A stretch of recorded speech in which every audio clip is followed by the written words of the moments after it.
تو مفتی صاحب میرا موضوع تھا عذاب قبر۔ قبر یا تو جنت کے باغوں میں سے ایک باغ ہے یا جہنم کے گڑھوں میں سے گڑھا ہے۔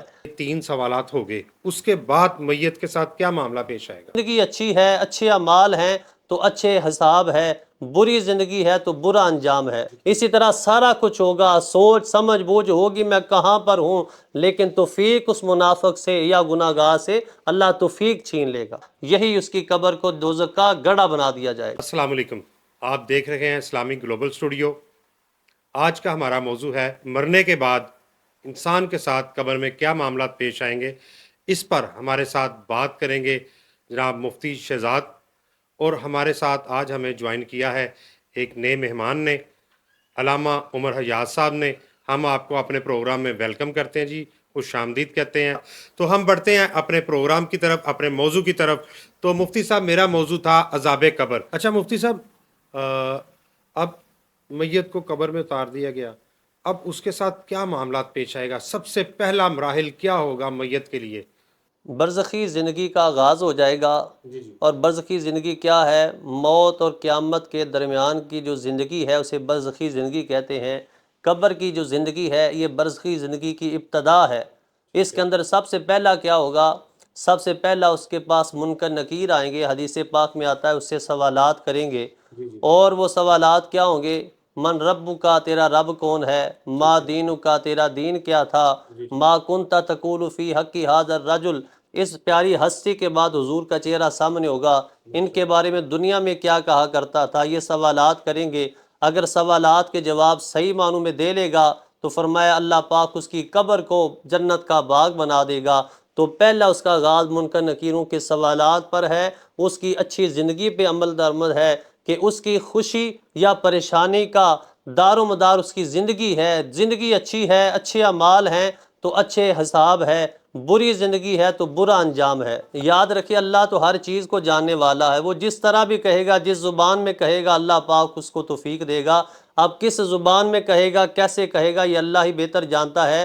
بہرحال دنیا کے اندر بھی آپ مختلف زبانیں ہیں، اللہ تو ہر کسی کی بولی سمجھتا ہے، اللہ کی مخلوق ہے، جس طرح بھی جواب دے گا۔ اصل بات ہے کہ توفیق پر، اگر نیک بندہ نیک اعمال اچھی زندگی گزاری، ایمان کے بعد اچھے اعمال صالحہ کیے ہوں گے تو اللہ توفیق دے گا جواب دینے کی، اور اگر اعمال اچھے نہ ہوں گے تو پھر توفیق چھین لی جائے گی۔ جس طرح آج دنیا میں انسان شعور ہے، عقل، فہم، ادراک ہے، لیکن نماز کی توفیق نہیں ہے، اسی طرح سارا کچھ ہوگا، سوچ سمجھ بوجھ ہوگی میں کہاں پر ہوں، لیکن توفیق اس منافق سے یا گناہگار سے اللہ توفیق چھین لے گا۔ آگے بڑھنے سے پہلے مجھے ایک سوال میرے ذہن میں آ گیا، مجھے بتائیے گا جب انسان کا آخری وقت آئے گا، اس کی روح قبض کی جائے گی، اس وقت جو لوگ کلمہ پڑھتے ہیں، ٹھیک ہے، یہ کلمے کی توفیق اللہ دیتا ہے یا بندے نے پہلے ذہن میں ہوتا ہے کہ کیسے یہ معاملہ پیش آتا ہے؟ دیکھیں جی، یہ انسان کی نیکی کا اجر ہے کہ اللہ پاک اس کے لیے نزع کا وقت آسان کر دیتا ہے۔ اللہ توفیق تو اللہ کی ہے،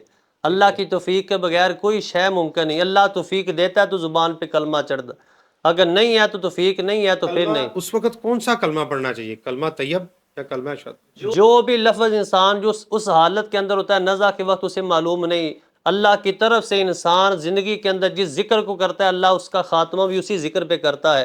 اللہ کا نام لے، اللہ کے رسول کا نام لے، شہادت پڑھے، کلمہ طیبہ پڑھے، جو زبان پہ اچھے الفاظ آتے ہیں تاکہ اس کا خاتمہ ایمان پر ہو۔ خاص یہ نہیں ہے کہ ہم نے کون سے کلمے کو اپنی زبان کے اوپر ورد کرنا۔ بالکل کلمہ شہادت پڑھیں، سب سے بہترین کلمہ شہادت۔ جو بندہ مسلمان ہوتے وقت کلمہ شہادت پڑھتا ہے تو کلمہ شہادت یعنی گواہی دیتے ہوئے دنیا سے جائے کہ اللہ جس طرح دنیا میں گواہی دیتا تھا تو ایک ہے، تیرا رسول ہے، آج دنیا سے جاتے وقت بھی تیری وحدانیت کی، تیرے رسول کی رسالت کی گواہی دیتا دنیا سے جا رہا ہوں۔ اچھا مفتی صاحب، اب اگلا سوال ہے کہ قبر میں یہ 3 سوالات ہو گئے، اس کے بعد میت کے ساتھ کیا معاملہ پیش آئے گا؟ اس کے بعد پھر فرمایا کہ اس کی قبر کے اندر جنت کی کھڑکی کھول دی جاتی ہے۔ اگر سوالات میں آسانی ہو گئی، جواب صحیح معنوں میں دے دیے تو فرمایا اللہ پاک اس کے لیے حدیث پاک میں آتا ہے، یہ حکم ہوگا نم کا نومت العروس، سو جا جس طرح پہلی رات کی دلہن سوتی ہے۔ تو اللہ تعالیٰ اگر نیک ہوا، اعمال اچھے ہوئے تو فرمایا اس کی قبر کو اللہ تعالیٰ راحت کا ذریعہ، سکون کا ذریعہ اور اللہ کشادہ فرما دے گا۔ اس کی قبر کے اندر اللہ تعالیٰ جنت کی خوشبودار ہواؤں کی کھڑکی کھول دے گا۔ قبر، عذاب قبر، اور جنت کے باغ، ان دونوں میں کیا فرق ہے؟ عذاب جنت کا محل ہونا، جنت کا روزہ ہونا، جیسے حدیث پاک ایک آتی ہے، جامع ترمذی کی حدیث پاک 2460 نمبر حدیث پاک ہے۔ حضور نبی اکرم صلی اللہ علیہ وسلم نے ارشاد فرمایا، القبر روضۃ من ریاض الجنہ او حفرۃ من حفر النار، کہ قبر یا تو جنت کے باغوں میں سے ایک باغ ہے یا جہنم کے گڑھوں میں سے گڑھا ہے۔ جنت کا باغ ہونے سے مراد یہ ہے اللہ تعالیٰ اس کی قبر کو کشادہ فرما دے گا، جنت کی کھڑکی کھل جائے گی، وہاں پہ راحت و سکون کا ذریعہ فرمائے گا، اللہ سکون کی راحت کی زندگی اور وہاں پہ نیند عطا فرمائے گا۔ اور جہنم کا گڑھا ہونے سے مراد یہ ہے اگر اعمال اچھے نہ ہوئے تو اسی قبر کو تنگ کر دیا جائے گا، یہی اس کی قبر کو دوزخ کا گڑھا بنا دیا جائے گا۔ قبر میں کون سا مال ہمارا کام آئے گا؟ نماز کام آئے گی، روزہ کام آئے گا، قرآن پڑھنا کام آئے گا؟ اس کی تفصیل بتائیے۔ حدیث پاک میں آتا ہے کہ انسان کے پاس جب منکر نکیر آئیں گے تو اس کے اچھے اعمال سامنے انسانی صورت میں خوبصورت صورت کے اندر کھڑے ہو جائیں گے۔ دائیں طرف سے آئیں گے اعمال سامنے ہوں گے، بائیں طرف سے آئیں گے صدقہ ہوگا، پاؤں کی طرف سے آئیں گے روزے آ جائیں گے، نماز آ جائے گی، نیک اعمال الغرض چاروں جانب سے چاروں کونوں سے سامنے کھڑے ہوں گے۔ فرشتے کہیں گے یا اللہ یہ کیسا ہے؟ حساب کے لیے گئے تھے، کوئی نورانی صورت وہاں پہ موجود ہے۔ اللہ پاک فرمائے گا یہ نورانی صورت کوئی اور نہیں، اس کی زندگی کے اچھے اعمال اس کے سامنے کھڑے ہیں، جس کے سامنے اچھے اعمال کھڑے ہیں اس سے کیا حساب لینا ہے، اللہ نے اس کی بخشش فرما دی۔ مفتی صاحب، موت برحق ہے، ہمارے باپ دادا دنیا سے چلے گئے، ایک دن ہم نے بھی اس دنیا فانی کو چھوڑ کے جانا ہے، یہ ہر مسلمان کا ایمان ہے۔ تو اس کی تیاری کیسے کی جائے کہ جب ہمیں قبر میں اتارا جائے، جب ہمارے ساتھ سوالات ہو جائیں، اس کے بعد کتنا عرصہ ہم نے وہاں پہ رہنا ہے؟ قیامت کب آئے گی؟ اس کی نشانیاں تو ظاہر ہیں، وقت مقرر نہیں، پر اس کے درمیان کی جو زندگی ہے اس کو کیا کہا جاتا ہے؟ اور پہلا سوال اس میں یہ ہے کہ اس کی تیاری کیسے کی جائے؟ جی، تیاری کے لیے نبی پاک صلی اللہ علیہ وسلم کی حدیث ہے کہ اے میرے صحابہ، میرے امتیوں، میں تم میں دو چیزیں چھوڑ کے جا رہا ہوں، کتابی و سنتی، ایک میری کتاب اور ایک میری سنت۔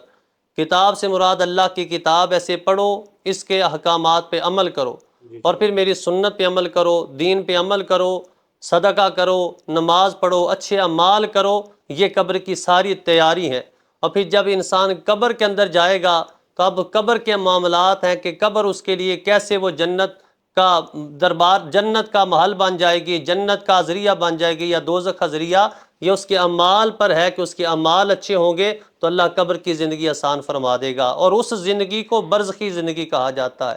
اور اس کے اندر اس کا عرصہ، جیسا آپ نے پوچھا کہ اس کا عرصہ وقت کتنا ہوگا، آج میں آپ سوچتے ہیں کہ اگر ہم آج فوت ہوتے ہیں، کل دنیا سے جاتے ہیں، تو قیامت بڑی دور ہے، اللہ کو معلوم کب ہے، یہ وقت کیسے گزرے گا؟ اس کا جواب ہی نبی پاک صلی اللہ علیہ وسلم نے ارشاد فرمایا۔ حدیث پاک ہے، فرمایا کہ حضور کے صحابہ نے پوچھا حضور یہ قبر کی زندگی، قبر کا لمحہ قیامت تک کیسے گزرے گا، لمبا وقت ہے۔ حضور نے فرمایا میرے صحابہ، جب تم ظہر کی نماز پڑھتے ہو تو عصر کا وقت کتنی دیر بعد آتا ہے؟ حضور جلدی آ جاتا ہے۔ فرمایا اتنی جلدی قیامت کا لمحہ آ جائے گا۔ اور پھر بعد کے لیے فرمایا بعد اللہ کے نیک بندے ایسے بھی ہوں گے کہ 2 نفل پڑھنے کے وقت کے اندر اندر ان کی قیامت کا اعلان ہو جائے گا۔ یہ اعمال پر ہے، جتنے اعمال اچھے ہیں وقت اللہ محدود کر دیتا ہے، اللہ قادر ہے، اللہ چاہے تو لاکھوں زمانوں کو ایک گھڑی کے اندر بند کر دے، تو ہمارے سامنے وہ لمبا عرصہ ہے، لیکن اللہ کی بارگاہ میں جیسے اعمال اچھے ہیں ویسے اس کے لیے لمحہ محدود کر دیا جائے گا۔ مفتی صاحب، بڑا اہم سوال ہے، بڑی دیر سے ذہن میں گردش کر رہا ہے، آپ کی باتوں سے نکلا ہے کہ آپ نے بتایا کہ روح قبر میں رہے گی، نیک روح ہے اور جو بد روح ہے اس کو عذاب پہنچے گا، جو نیک روح ہے اس کو پتہ بھی نہیں چلے گا، اور نماز کب ہوگی اتنے کم ٹائم میں، وہ قیامت کے دن اٹھائے جائیں گے۔ تو ایک روح تو اوپر چلے گی، اس کا بھی والا ملتا ہے آپ سے، ٹھیک ہے، کہ اس کو جنت میں ڈالا جائے گا یا جہنم میں ڈالا جائے گا، کیا 2 روح ہوتی ہیں یا یہ کیا معاملہ ہے؟ اس کی تفصیل بتائیے گا۔ نہیں، ہر انسان کے اندر روح تو ایک ہی ہے، نیک بندہ اس کی روح بھی ایک ہے، گناہ گار ہے اس کی روح بھی اپنی جگہ پر ایک ہے، دونوں کا ٹھکانہ اللہ کو معلوم ہے۔ قرآن پاک کے اندر ملتا ہے کہ جب اس کی روح نکلتی ہے تو اللہ تعالیٰ نیک بندے کی روح کو مقام علیین دے دیتا ہے، اور گناہ گار کی روح کو مقام سجین نچلا درجہ دے دیا جاتا ہے۔ اب واپس اس کی میت کے اندر، اس جسم کے اندر واپس روح لوٹتی ہے، کب لوٹتی ہے، عذاب ہوتا ہے، یہ سارا برزخی معاملات ہیں، اللہ کے غیبی معاملات ہیں۔ ہمیں جتنا علم اللہ اور اس کے رسول کے ذریعے ملا ہے، ایک زندگی ہے قبر کی کہ عذاب ہے، اس کے اندر ایک روح کا واپس آنا بھی ہے، کتنی دیر جدا ہو جاتی ہے یا مستقر رہتی ہے، اس کا آگے بیان نہیں ہوا، جتنا ہوا اتنا ہم نے ذکر کیا۔ بہت شکریہ مفتی صاحب، آپ کا بھی، علامہ صاحب آپ کا بھی، آپ ہمارے پروگرام میں تشریف لائے اور آپ نے قرآن و حدیث کے مطابق ہمارا جو پیغام ہے وہ عوام تک پہنچایا۔ تو یہاں پر ناظرین ثابت یہ ہوا کہ موت برحق ہے، ایک نہ ایک دن ہم نے اس دنیا فانی کو چھوڑ کر جانا ہے، مگر سوالیہ نشان یہ ہے کہ ہم نے اس کی تیاری کیا کی ہوئی ہے۔ ایک چھوٹا سا غور و فکر اس پوائنٹ پہ لازمی کیجیے گا، جب بھی آپ کے پاس فرصت ہو ایک لمحہ اپنے آپ سے باتیں ضرور کیجیے گا کہ ہم اس وقت کہاں کھڑے ہیں اور ہم کس طرف جا رہے ہیں، کیا ہم کسی کا حق تو نہیں کھا رہے۔ یہ چھوٹی چھوٹی چیزیں ہیں جس سے اپنی اصلاح کیجیے گا، اور آپ کا بھی کوئی سوال ہو آپ بھی کمنٹ باکس میں ہم سے سوال کیجیے گا، ہم کوشش کریں گے کہ مفتی صاحب قرآن حدیث کے مطابق آپ کے ان سوالات کا جواب دیں۔ تو اس کے ساتھ ہی ہمارا آج کا پروگرام اختتام کو پہنچتا ہے۔ اپنے ہوسٹ محمد ندیم باجوہ کو اجازت دیجیے گا، اور ہمارا جو چینل ہے اس کو سبسکرائب کیجیے گا، لائک کریں، شیئر کریں دوستوں کے ساتھ، اور ہمارے بیل کے آئیکن کو لازمی پریس کریں تاکہ ہماری آنے والی ہر نئی ویڈیو آپ تک پہنچ سکے۔ السلام علیکم ورحمۃ اللہ۔